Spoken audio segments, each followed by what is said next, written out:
Today's gospel reminds me of the famous marshmallow experiment, which was a study done in 1972 at the Stanford University. It was a test on children's capacity to delay or postpone gratification. In this study, a child was offered a choice between one small but immediate reward or two small rewards if they waited for a period of time. During this time, the researcher left the room for about 15 minutes and then returned. The reward was either a marshmallow or a pretzel stick, depending on the child's preference. Imagine the child watching the marshmallow and tempted already to eat the marshmallow. But if he waits, he will get more than that. Would he or would he not be able to postpone gratification? In follow-up studies, the researchers found that children who were able to wait longer for the preferred rewards tended to have better life outcomes. You know, there is nothing really new about this funny experiment. Jesus spoke about it more than 2,000 years ago in today's gospel parable. The parable is about a master who leaves and puts a servant in charge of everything with a specific instruction: wait. The waiting means two things: wait for my return, and secondly, wait on your fellow servants on my behalf. Two meanings of waiting: waiting for and waiting on. This is actually a better test than the Stanford marshmallow experiment.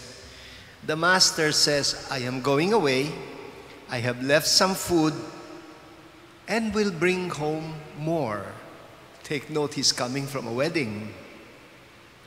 While I am away, I want you to take care of your younger brothers and sisters or your fellow servants. Feed them for me, okay? I will reward you when I come back. As in the Stanford experiment, there is of course the temptation not to wait. But let us dwell on the Jesus experiment instead and try to understand what the temptation is about. Here is what causes our failure: the tendency to think, oh, the master has left and put me in charge. Now, I am the master.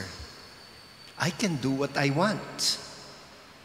And instead of waiting on my fellow servants, I decide to lord it over them and abuse them. See, the application is clear.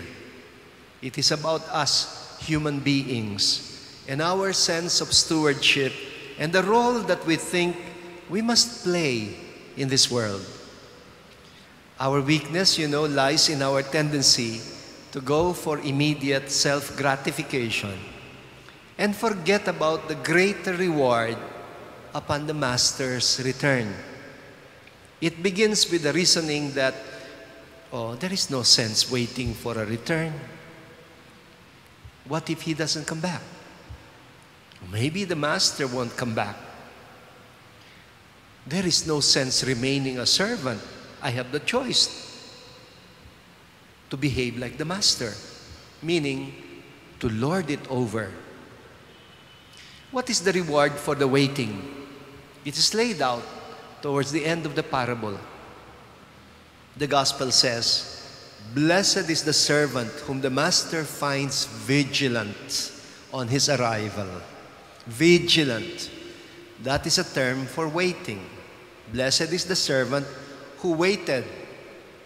Upon his return, the master, what will he do? the master will dress up as a servant. And the gospel says, he will proceed to wait on. Paglilingkuran niya yung katulong. Meaning, he will serve the servant who remained faithful to his mandate. You know, the radical thought about the parable is the portrayal of God as a master who promises to come back to serve his faithful servant. I call it radical because it is not in keeping with our common caricature of God as an almighty Lord who is always to be served. The image of a waiter God. Imagine eating in a restaurant and God is your waiter. The waiter God seems to be also the point of Jesus when he washed the feet of his disciples in John's story of the Last Supper. Remember how Peter even reacted vehemently. He refused at first to be washed by Jesus. He refused, not only because he felt that it was below the dignity of Jesus as their teacher and master to be doing that, but also because Peter himself could not imagine doing it himself. Remember what Jesus said to them, "You call me teacher and master." And that's right, he said. But to make you understand what that means to me, I have given you an example. If I, whom you regard as your teacher and master, am washing your feet, that means I expect you to be able to do the same for each other. I am your teacher, but I come not to be served, but to serve.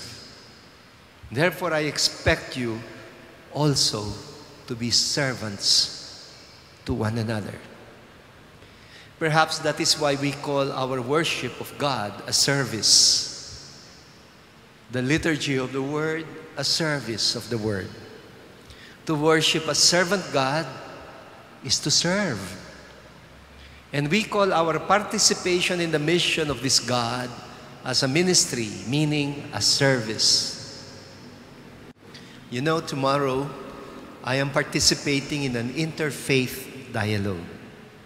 And in this regard, I have been doing a comparative study of our Judeo-Christian tradition with that of the Islamic tradition about the origin of evil in this world. I was surprised to find out that we actually share in a common narrative about the purveyor of evil we call Satan.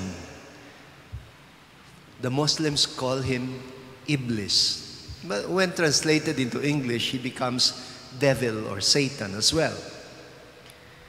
In the Quran, the scriptures of our brothers and sisters among Muslims, the Quran says, when God created Adam, God meant Adam to be his most dignified creatures and even commanded the angels to serve Adam.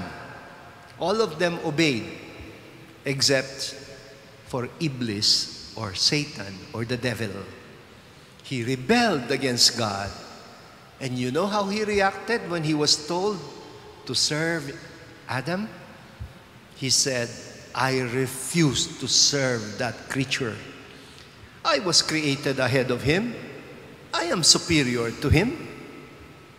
And that was the reason for the banishment of Satan from heaven.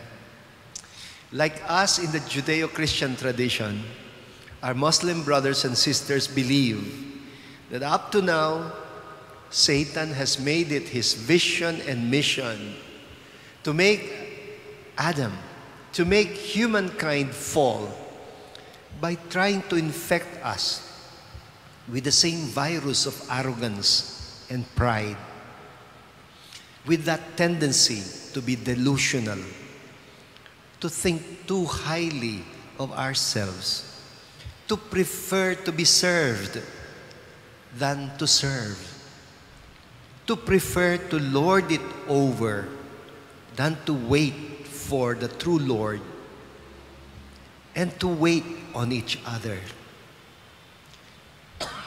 Excuse me.